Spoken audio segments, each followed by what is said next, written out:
Ladies and gentlemen, I am confident in saying this is the last video you'll ever have to watch on how to become more disciplined, and it's the last video I'll ever make on the topic, because within the next few minutes I will show you the code on how to fulfill your destiny. But first, let's cover what discipline actually is. Discipline involves 4 components: clarity, resolve, wanting, battling temptation, and daily action. At the heart of it, discipline is when you align your actions to a higher goal and you steer clear from temptations which aim to distract you from that goal. So now let's cover the first part of discipline: clarity. Did you hear that? Without highlighting a higher goal and the area in which you want to channel your discipline towards in the first place, you will struggle to be disciplined. Because discipline is a tool we use for a purpose, to achieve something or change ourselves in some way. So without giving ourselves a project or an area in which to channel our discipline towards, we'll be like a sailor who sets out to sea with no destination. And as the saying goes, if a man knows not which port he sails, no wind is favourable. In order to highlight your higher goal, you need to first introspect and, warning, this might take some time. Consider, in what area would you like to be more disciplined and why? What do you really want? What do you want to do more of? What do you want to do less of? In what area of your life would you like to be more consistent? What do you want your life to look like in 5 years' time? What do you want to build, achieve, or accomplish? To illustrate this, imagine 2 examples: John and Mia. John is a 20-year-old man who's currently living at home and wants to become an online fitness influencer, but he hasn't posted anything online yet. So, after taking some time to introspect, he realises in 5 years' time he wants to be living in Spain, earning £5,000 a month, whilst helping young men and women achieve their desired physique. So now he has his clarity over where he needs to channel his discipline towards: self-studying anatomy for 2 hours a day whilst posting at least 2 killer videos to YouTube each week over the course of 3 years, all the while brushing up on his Spanish. Any action that isn't getting him closer to achieving that lifestyle is a distraction or it's relaxation time, or I'd also add, socialising time. Mia is a 27-year-old woman who's been working in HR for the past 5 years, but her job feels meaningless and she's actually always been interested in clinical psychology. So, after reflecting on her life, she realises she wants to return to university to complete her master's degree in order to become a counsellor to help the younger generations manage their mental health. Now Mia has clarity over her disciplined pursuit, so she'll need to enact the discipline to stay committed to her path, put her ego to one side in order to go back to university and study psychology for 3 hours a day. Thank you, John and Mia. Now back to you, dear listener. You will only struggle to be disciplined if you're unsure as to why you're trying to be disciplined in the first place. When you gain clarity over why you want to be disciplined, the how of being disciplined becomes a walk in the park. But without decreasing the feedback loop of discipline, we will never stay consistent.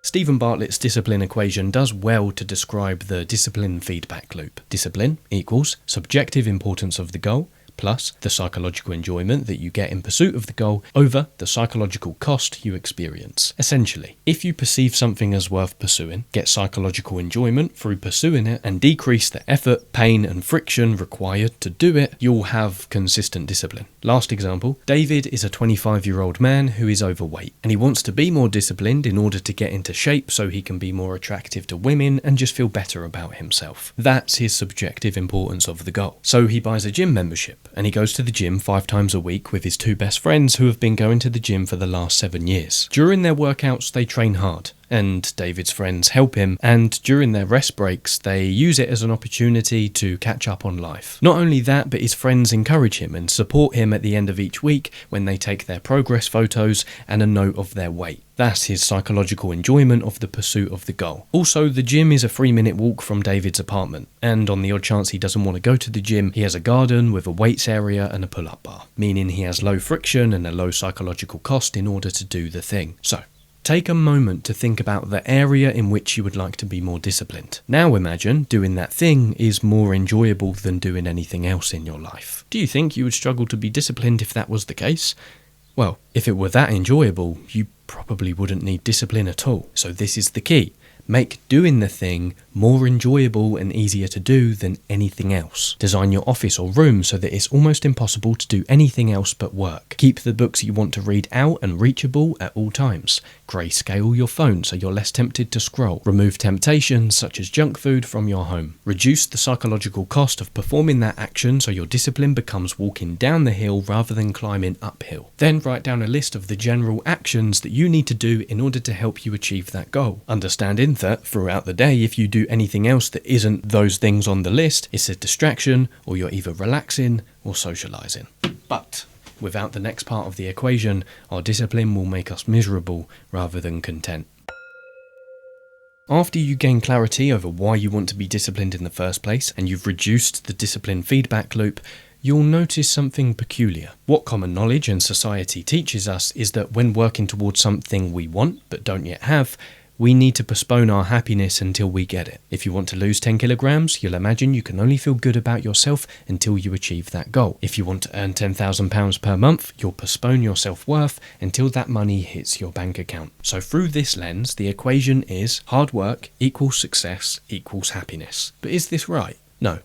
As the ancient yogis and modern positive psychologists teach us. What ancient yogic practices teach us is that the chief architect of our lives is the mind. And in order to create the life you want, to fulfill your destiny, you need to draw into the source of your dharma, your deepest intentions, and your inner connection to the divine. And the way that ancient yogis did this was by developing something called a sankalpa. Kalpa meaning vow or rule to be followed above all other rules, and san meaning a connection to the highest truth. So your sankalpa becomes your commitment to live in your highest truth. Your sankalpa might take on two forms: a statement or mantra that instantly returns you to your purpose and a state of alignment, an introspective projection into the future to reflect on what actions you need to take right now in order to get to where you want to go. Either way, and Indians, please forgive me in advance for my butchered attempt at Hindi pronunciation, your sankalpa should provide you with icha, tremendous will and energy, kriya, action, and jnana, the wisdom of how to deliver that action. For example, my sankalpa is the two following mantras: presence and action, and excellence is the next 5 minutes. Plus a notepad I keep out at all times which has my 5-year plan on it. Don't look. Developing your sankalpa can be seen as a state of mind, often referred to as a mindset of abundance rather than lack. To elaborate, the equation we mentioned a few minutes ago of hard work equals success equals happiness is how we're programmed to strive for things. We work believing we can only experience happiness until we get what we want. But cultivating resolve is just reversing this process, so it becomes happiness plus a positive mindset equals success. As world-renowned happiness researcher Sean Aker suggests, waiting to be happy limits our brain's potential for success, whereas cultivating positive brains makes us more motivated, efficient, resilient, creative, and productive, which drives performance upwards. In his book, The Happiness Advantage, Sean Aker goes on to suggest there are 5 things we can do that can increase our happiness levels: meditation, having something to look forward to, acts of kindness, exercise, and tapping into your unique talents. So in the context of discipline, the aim isn't to just cultivate happiness and sit around idly waiting for success, however you define it, to suddenly come and find you. Instead, you must cultivate resolve by living as contentedly as possible in between your goal and the actualization of it. And then you engage your disciplined action from that place. In fact, when you live from a place of abundance, as if you've already achieved and have everything you wanted, whilst keeping your why behind your action close at hand, but still engaging in your disciplined action anyway, you begin to vibrate with your desired outcome, restoring yourself and your resolve in the process. All the more, fueling your disciplined action. Living as if nothing is lacking attracts everything. And I've mentioned this equation in previous videos: want nothing plus do anything equals have everything. Any excuse to get that equation into a video, I'll take it. To illustrate this, take a moment to consider you've already achieved things you said would make you happy. So it's not getting or achieving things that makes us happy, It's our mindset. Because having everything and achieving everything you could have ever dreamed of doesn't guarantee you'll have a mindset of abundance. Consider the numerous people we see who seem to have everything, the cars, the money, the lifestyle, but are still miserable. So you can only be as content as you choose to be right now. And then everything you attract into your life will come from that place. With a mindset of abundance, you don't look to the future as a means of fulfillment, but as a mere reflection of your inner state now. Because tomorrow is made from today. Here's what you think will happen. You'll go from unhappy to happy. Here's what actually happens. You go from unhappy to unhappy still, but with slightly better conditions. Here's what's best. You go from happy to happy. Lastly, resolve is defined as to turn into a different form when seen more clearly, and firm determination to do something. And it comes from the Latin word resolvere. Meaning to express intensive force, and solvere, meaning to loosen. So your resolve is your determination to act whilst experiencing the looseness your current happiness provides. Relax and win, as Usain Bolt's famous sprinting coach Lloyd Winter suggests. But along the way, no matter how determinedly we act, we will face temptations which aim to steer us off course. So this is what we're going to turn to next. First, let's get clear on what temptations actually are. Something can only be a temptation when it either threatens to undermine an overriding goal or threatens to undermine the way you see yourself. For example, if you go to work out and you're tempted to call it a day and scroll YouTube 5 minutes in, that would undermine your goal of getting shredded. If every time you check your Instagram feed you feel depressed, that would undermine the way you see yourself. Before we cover how to beat temptations like they owe you money, there's one thing I need to clarify, which, when you understand it, will be a saving grace for you on those days you feel demotivated. At times, you will convince yourself you don't want to do something you need to do. You might say, I don't want to study, I don't want to work, I can't be bothered to work out. But if doing that thing is in alignment with a goal you've previously clarified, then you want to do that thing.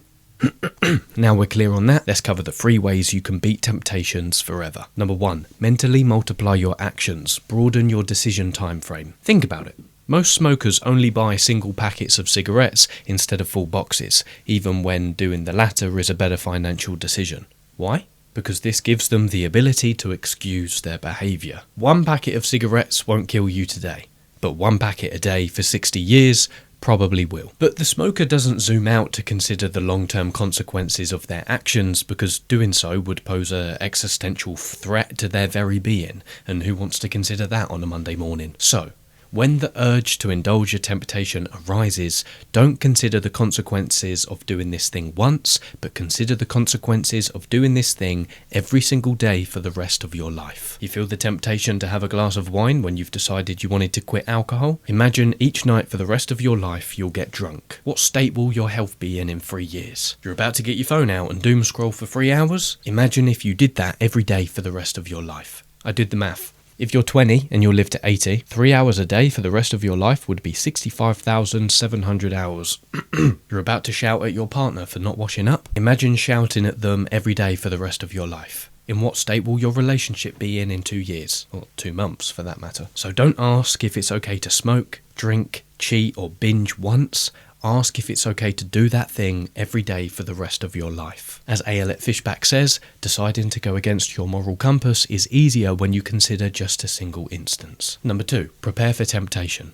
If you're about to lift something you know is heavy, you'll approach lifting it with more caution. So you must neither overestimate nor underestimate your temptations. For example, if you want to quit drinking, you'll exercise more self-control at a university house party in the middle of the night than at a family meal during the day, because you will have correctly estimated the level of temptation. Pre-commitments are also a powerful tool to use here, because it's impossible to give in to a temptation that isn't available. After all, you can't eat an ice cream you don't have. Essentially, in mental health, this is called crisis planning. Remove all alcohol from your house. Remove all chocolate from your food cupboards. But be warned, if there's one thing I've learned from the neuroscience of addiction, is that when we put barriers in place of our temptations, sometimes our brain can release more dopamine, encouraging us to pursue that thing more because it sees it as a game. Hence, website and app blockers don't work. You will continue to fall prey to this temptation until you change your identity. For example, when I was 18 years old, I quit eating sugar,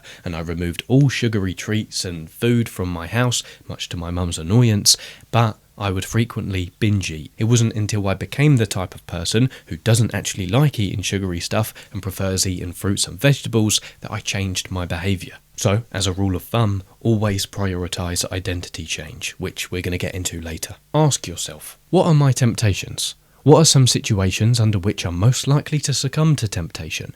How can I protect my goals later in the day when I'm more depleted? What habit can I form? 3.